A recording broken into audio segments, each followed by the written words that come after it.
जन उत्तर प्रदेश बुलेटिन में आप सभी का स्वागत है। खबरों के सिलसिले को आगे बढ़ाएंगे, लेकिन उससे पहले आपको ले चलते हैं राजस्थान के जयपुर शहर के आरयूएचएस की ओर, जहां पर मुख्यमंत्री भजनलाल शर्मा संबोधित करें। आप भी सुनिए।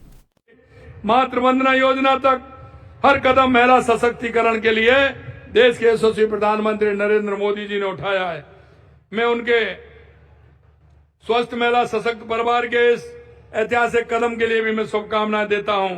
और मैं आपसे यही कहना चाहता हूं मेरे भाइयों, हमारी सरकार को 2 साल हुए हैं, लगातार हमारे गरीब कल्याण के कार्य हमारे चल रहे हैं। आप लगातार देख रहे हैं महिला सशक्तिकरण के क्षेत्र में हमारी सरकार काम कर रही है।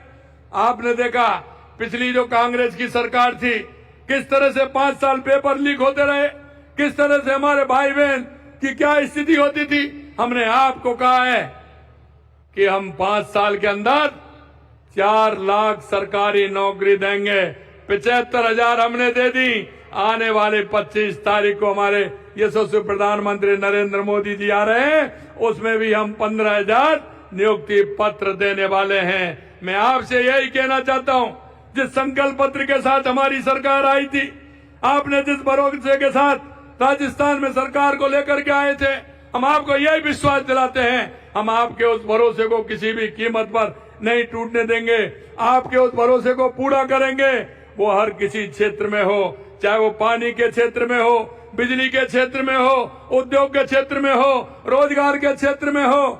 यहाँ तक हम कहते हैं कि हमारा शहर या हमारा गांव, किसी भी तरह से हमारे शहर या गांव कस्बे में कोई कमी नहीं रहे, उसके लिए भी लगातार काम कर रहे हैं।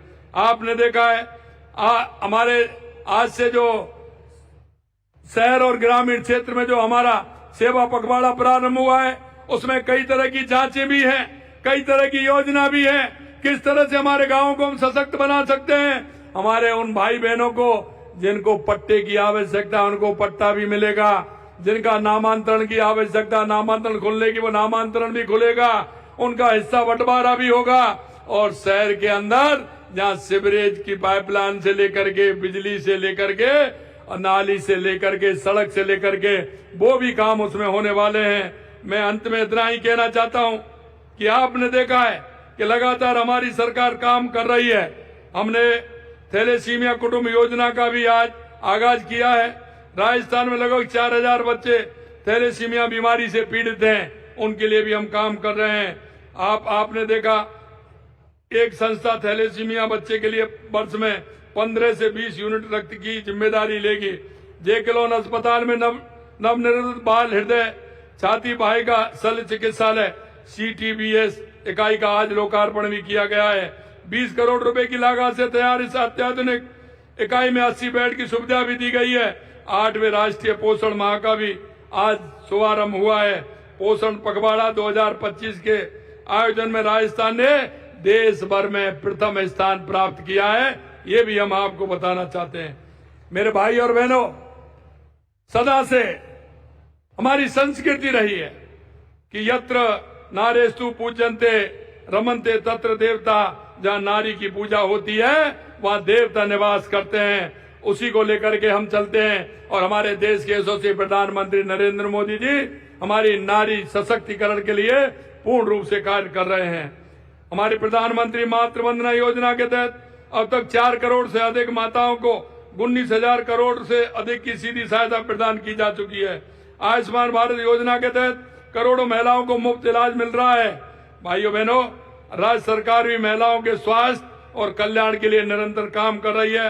प्रदेश में स्वास्थ्य सेवाओं को निरंतर सुधार और विस्तार किया जा रहा है। हमारा प्रयास है कि प्रदेश में मातृ और शिशु मृत्यु दर को न्यूनतम स्तर पर लाया जाए। मुझे ये बताते हुए अत्यंत खुशी भी है कि प्रदेश में मातृ मृत्यु दर घट करके 86 प्रति 1 लाख जीवन जन्म दर्ज की गई है, जो राष्ट्रीय औसत से भी कम है।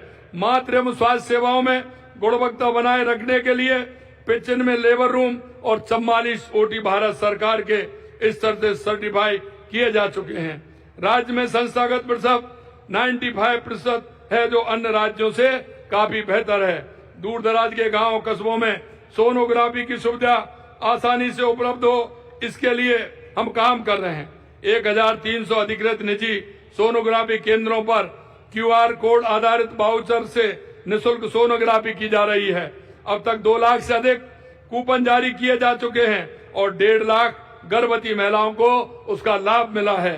गर्भवती महिलाओं को सुरक्षित प्रसव और इसके लिए जननी सुरक्षा योजना के तहत आर्थिक सहायता प्रदान की जा रही है।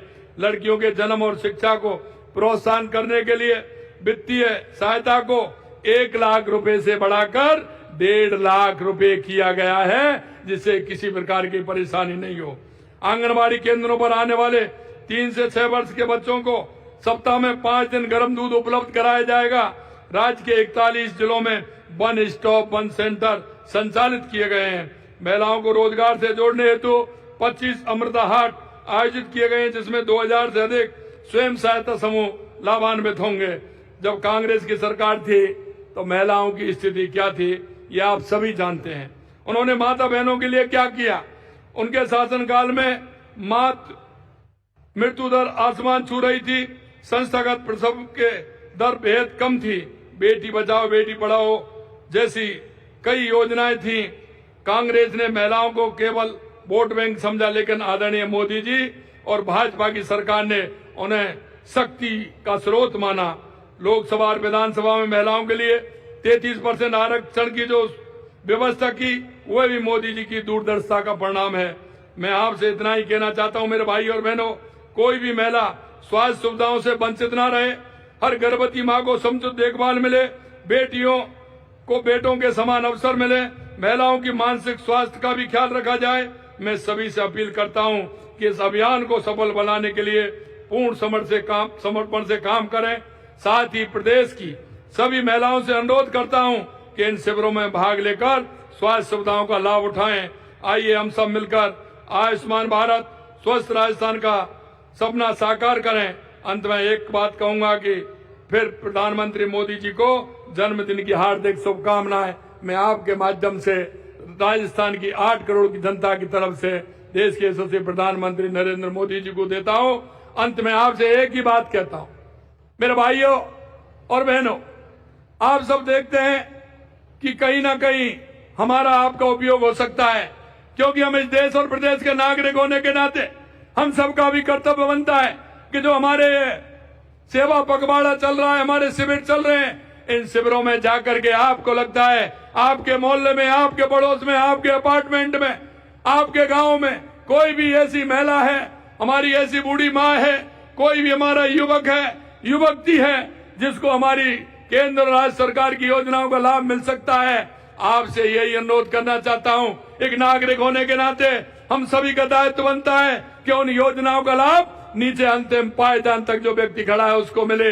इससे आपसे यह अनुरोध है कि इन शिविरों का आप लाभ लेते हुए हमारे ऐसे भाई बहनों को आगे लाएं, जिनसे उनका जीवन स्तर ऊंचा उठे और पंडित दीनदयाल उपाध्याय और बाबा साहब भीमराव अंबेडकर का जो सपना है कि अंतिम पायदान पर खड़ा वो व्यक्ति जिसको आवश्यकता है योजनाओं की, उस योजनाओं का लाभ दे करके उसे ऊपर उठाने का काम करेंगे। इतना ही मैं कहना चाहता हूं। आप काफी समय से आए हैं, आपको बहुत समय हो गया, इतनी बड़ी संख्या में आए हैं। आपको दिल की गहराइयों से बहुत बहुत धन्यवाद देना चाहता हूं। आप सभी को बहुत बहुत धन्यवाद। जय हिंद, जय भारत, जय राजस्थान।